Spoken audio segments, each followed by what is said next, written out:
hapon. Medyo maulan na hapon. May ano naman tayo. May encounter naman tayong trouble. So, di ko alam kung maan natin to. So, check muna natin. So, ito ang na-encounter natin. Yung kanyang beam breaker ay nag-trip. So, checkin natin bang naging problema. Bakit nag-breaker itong ating beam breaker na mag-trip. Nakatrip po ang ating beam breaker. So, ito ay supply ng ating compressor.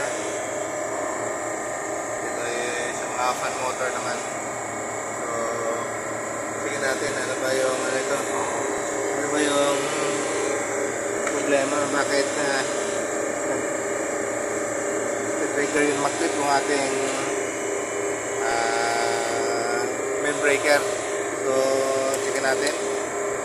Check muna tayo sa voltahic. Checkin natin yung ating voltahic kung meron. Although nakatrip na nga yung breaker natin. So, checkin natin yung power. Yung power supply kung meron tayo ng power. So, yan. So, meron tayo dito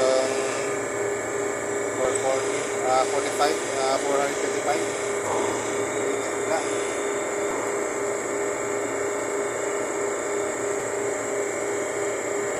Maroon tayo. So, tingnan natin ng brake sa ilalim kung nakatrip na ito, kung meron. So, siguraduhin natin na safety tayo. So, wala. At wala rin dito sa pangalawang ano. So, yan. So, walang power ditong sinusupply natin. Tapos, dito sa ating auxiliary line.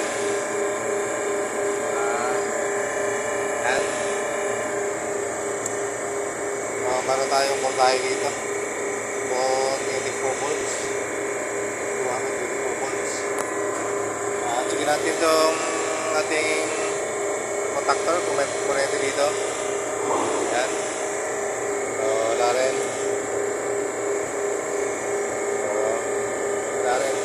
Ibig sabihin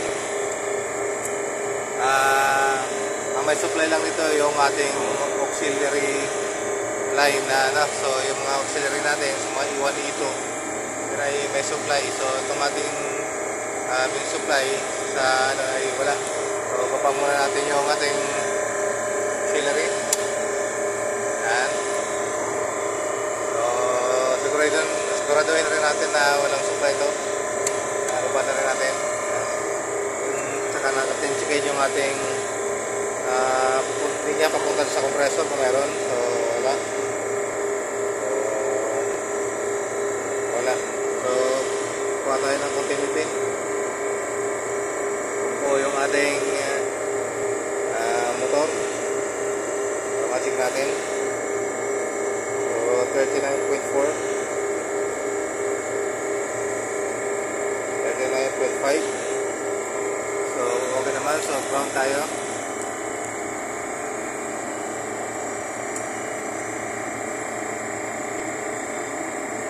So walang ground.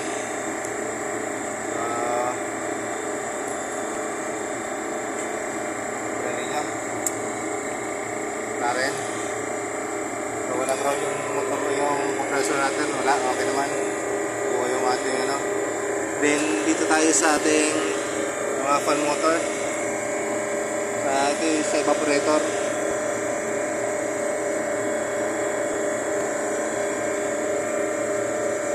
Tingnan natin kung sa akin.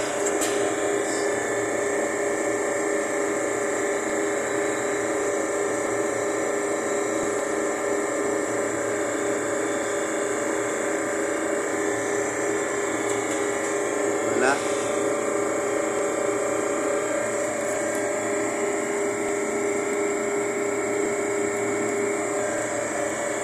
Ang fan motor mayroon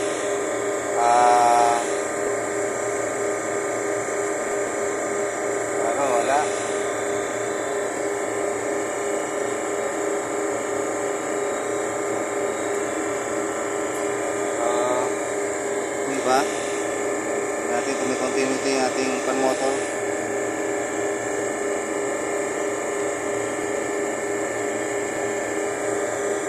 mayroon naman mga boss. Ayan. Meron yung ibang fan motor. Ibig sabihin ito isang contactor.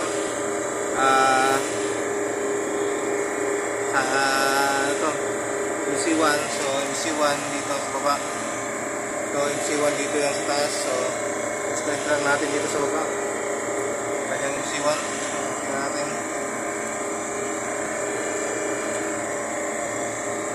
At baka ito yung mag-trip na mag-trip. Ating main breaker.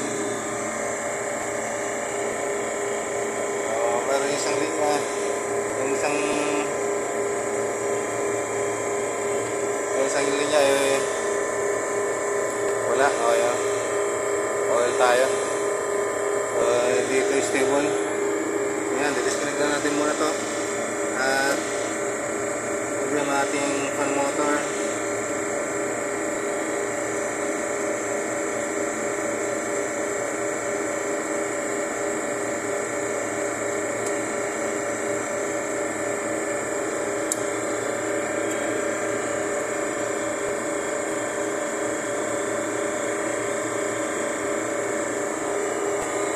Ayan mga boss, nakatanggal na yung wire natin C1.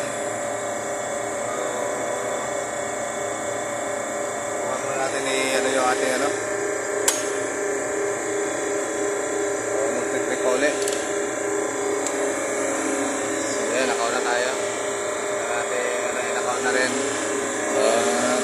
Huwag natin yung ating